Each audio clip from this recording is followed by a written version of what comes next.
Chittaprasad Bhattacharya is internationally known for his woodwork. That's an iconic poster, and this is his gift to my father.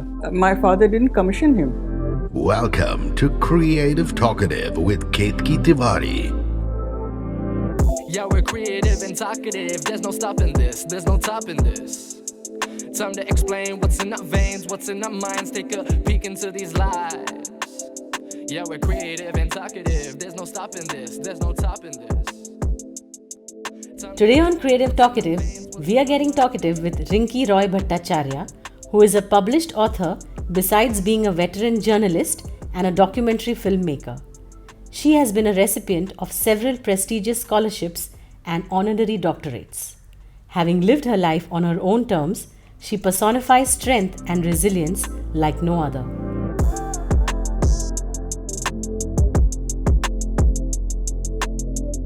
Thank you so much for letting us get a sneak peek into your journey. How do you feel about talking with us today?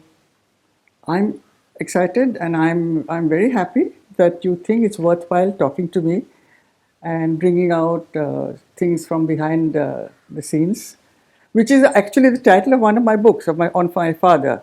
You know, my first single author book on Madhumati is called Untold Stories from Behind the Scene. Bimal Roy's Madhumati, Untold Stories from Behind the Scene. So there is always stories which excite you, which people haven't seen.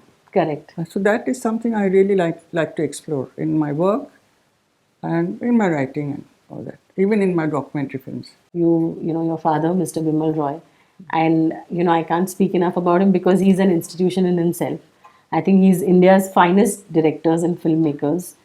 Do Bhiga Zameen, Madhumati, like you said, then there is Sujata, Devdas, Bandini, Parinita. Correct. These are all classics. And I think he's also won several awards and accolades for his work. Yes, of course. So how was it growing up, and where were you born, brought up? Born in Calcutta. Okay. But I didn't spend much time in Calcutta because my father moved to Bombay. And since then I've been in Bombay. So, I love Calcutta. I love Bengal. Anything Bengali, food, clothes. And so did my father. But we grew up in Bombay, and most of my education has been in Bombay. Okay. In the best of institutions like the Elphinstone College, Sophia College. So those are places I studied. And I think it was absolutely marvelous growing up with my father, because our house was not like a filmy home at all. Okay. Had so much of culture. There was literature. We had, we were encouraged to read books and maintain Bengali text. I'm the only person in my family who knows Bengali. Oh, and is that's it? thanks to my father, because he would get us the latest children books in Bengali, and we had Rabindra Sangeet. We were, encouraged to learn music, learn dance. Correct. All that part of growing up in a Bengali home, Yeah. I would call my father one of the finest minds, Yes. finest creative minds of India. Yes. He truly was a pioneer because he is ahead of his time. If you see his films today, Yeah. not only did he inspire people like Satyajit Ray and Mrinal Sen and everyone, even Ashutosh Gowarekar, who's today's director, they all claim their inheritance and their indebtedness to my father. No, I think what the beauty of work like this is that it's relevant whenever you see it. Correct. So, when you see the older Parinita or even Do Bhiga Zameen, it's relevant even today, Sure, though, because is it's a metaphor today. Yes. Of the, farmers' suicide, their condition. People go back to the, because every now and then Right. it's mentioned in the parliament also. Right. People talk about the film. Yeah. And, they bring parallels to that. I have my father's legacy and also my mother. She was a remarkable photographer. Yes. One of the two best known women photographers of her time. Wow. So can you believe she was born in 1919? And for her to be, somebody's doing a PhD on her in Cambridge. So, Wow. I have this entire legacy, it's Right. very challenging.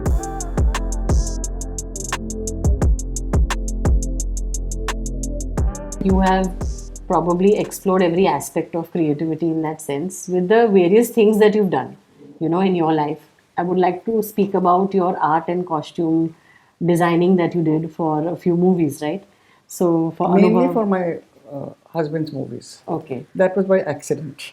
Okay. In fact, Sharmila Tagore was the heroine of Avishkar, Bashu's Avishkar, and she was playing a housewife. So Bashu didn't believe in hiring a costume designer, so he went to explore her costumes. And can you imagine Sharmila having anything very, I mean, cottony or something very sida sada? And then he explored my this thing. And he took my sari. I had nothing to say. So she's wearing my sari. And that's why I've got the credit for the costume. Oh, okay. Yes. Yeah, but even And art he shot in my direction. house. So, you see, you can see the way I do my house. I'm very aesthetic. So I had to do up the house in 2 days. And I get the credit for doing design and interior design and costume. Another interesting thing that I've read is that you recorded ambient nature sounds for Sujata, which was your father's film. Yes. My father used that koel sound very romantically in Sujata. Okay. You know, when there's the romantic scenes, and in the background is this, you know, the cuckoo sound, mating sound of the cuckoos, which was recorded by me on a very complicated recording machine called the EMI recorder. He said, whenever you hear the sound, this is how you use it. So I recorded it and used that.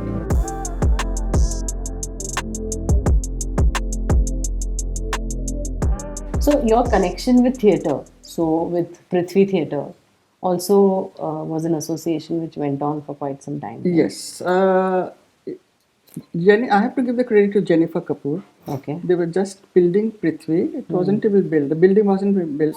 So they were looking for somebody who understands theatre and who also can recommend what is good. Because see, Prithvi is not a regular theatre. It's not a proscenium theatre. Right. It's a thrust stage.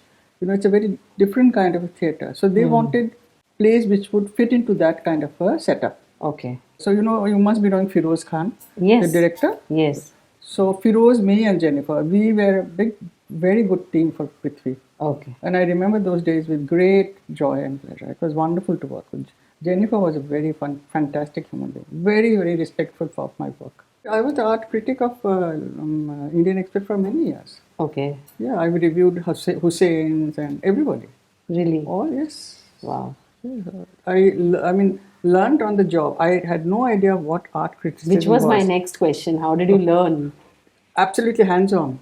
Okay. I was forced to. I had to survive. I was getting about 25, 30 rupees per review, but that was all.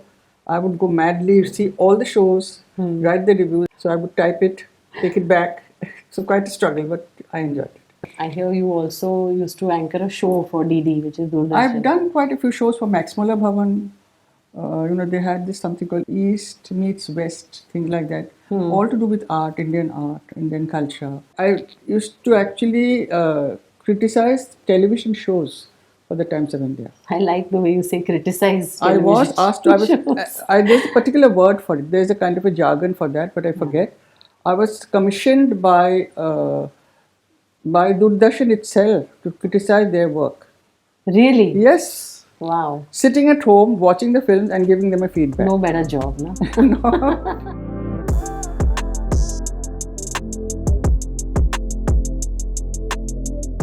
So, Char Diwali was your first document. Yes. Okay. The first to bring out this problem of domestic violence Yes. out in the open in our country. Yeah. Right. You also, when I saw Char Diwali, what I realized is it's not only about just the physical abuse. You have spoken about the mental, psychological. You brought all those aspects. The victims have talked about it. See, whenever you talk of violence between a man and a woman, people always point it to the working class. Yeah, I've heard my maid being beaten up. So they connected it with a issue of a particular class. Right. Where, it happens. Nobody knew it happens equally or even worse in the upper class, in the elite society. Right. So when I spoke about it from my own personal experience. And I was hell-bent. I was so passionate about that. It should come out in the open. So then I said, just look at me. They just, what nonsense you're talking. They complete disbelief in this whole issue. So that made me even more determined. And it was sanctioned for 35mm film. And I had fantastic crew. My editor was Renu Saluja, the most awarded woman. Right. And my cameraman was K. Mohanan, who shot fantastic. Today he's one of the leading DOPs of Bombay, Bollywood. Right. So, and it was shot in my house because I couldn't take the women out. It had to be done very privately, very confidentially. because the husbands were still around, and I couldn't take their names. Right. I could not flash their names on the screen, so it had to be kept in, that kind of secrecy was there. Right. But what they've spoken, and very brave of them to sit before a camera and speak. When I gave my story to Manushi, which was about 12-hour interview of mine, which she edited. 12 hours? Yes. You All sat night. and spoke for 12 hours. She couldn't even put off the recorder. She forgot to put off the recorder. She said, I just can't believe, this complete silence and complete awe. I edited that, and it was published in Manushi, which is run by Madhu Kishwar. And that was discussed in the parliament because of who I am. Bimal Roy's daughter, Bashu Bhattacharya's wife. Right. So there are so many stories connected even with my coming out. Right. So at that time to come out, it's not only just about you, right? You're thinking Right. about so many different aspects. Yeah. Nothing Plus- mattered. I just wanted, and also later I realized that this was the most therapeutic thing I could do. I'm sure. Yeah. Because it was like, coming out with so much of dark secret. Right. It is got a huge therapeutic impact.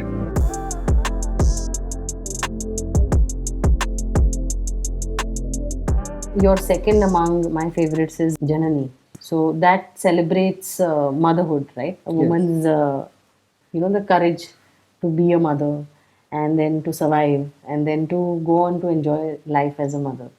So that was inspired by your own experience of being a mom. No, that was just one day shooting. It's not just in celebration of motherhood. If you see the film closely, it was again shot by Santosh Shivan, who's one of Santoshan, yes. yes, and edited by Kanika, who's like one of the leading editors of India. And it's through paintings and real life. Yes. Okay. One of the paintings is about a rape of a woman. If you notice it, Okay. there's the camera goes down and she's hanging herself, and there's a well below. Okay. And then immediately a cut to a child crying. So these are very finer things, It's a whole Right. very layered film. Right. It's not just about celebration. It's about the whole thing of being a woman. I think it's very nicely shot also. Even Yeah. the music. Yes, The music of Kishori the movie- Amonkar. Kishori Amonkar, who is one of my personal favorites. Right. So music is like, it really moves you, Yeah, at a yeah. very different level. Yes. So you're absolutely right when you say that it's layered. Yes, And you have it to is. probably watch it a couple of times. Yeah, you have to watch it a couple of times. times. Now you have another forthcoming book, Yes. right? You're It's on the called verge of release. Oldest love story. Oldest love story is between a mother and a child, usually. Correct. Undoubtedly. Yeah, so that's the issue. Okay. So we have male writers also in that. Oh, that's Yes, very interesting. Yes, we have Saeed Mirza's thing on his mother, Ammi. Okay. Beautifully written. Okay. His tribute to her. Right. And we have very eminent people writing. I'm extremely proud of them. These are what? Essays or stories? These are or- non-fiction. It works two ways. Either I kept it open. I said you write about your daughter or you write about homage to your mother. Right. So Shabana has written a homage to her mother, Right. and Kalpana, Kalpana Lazmi, who passed away, Yes. her mother Lalita has written on her daughter.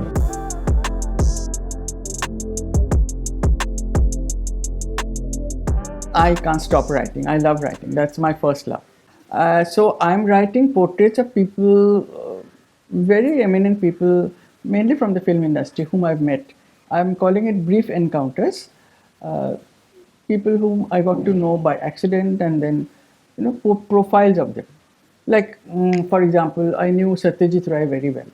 It's a very personal kind of a writing, and my interaction with him, and my memories of him, or Sharmila Tagore. So these portraits, let's see if somebody is interested. I'm writing on that. I'm already on the job.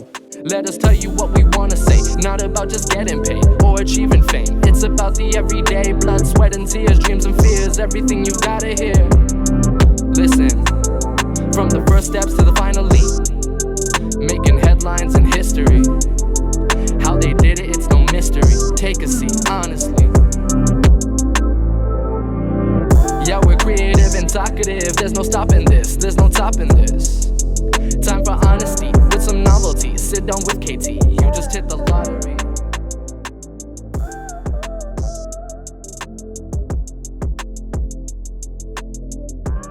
Hope you had as much fun listening as we did talking. Do subscribe for updates on our upcoming episode out every Friday. Like, share, and follow us on YouTube, Facebook, and Instagram, as well as creativetalkative.com. That's creative with a K.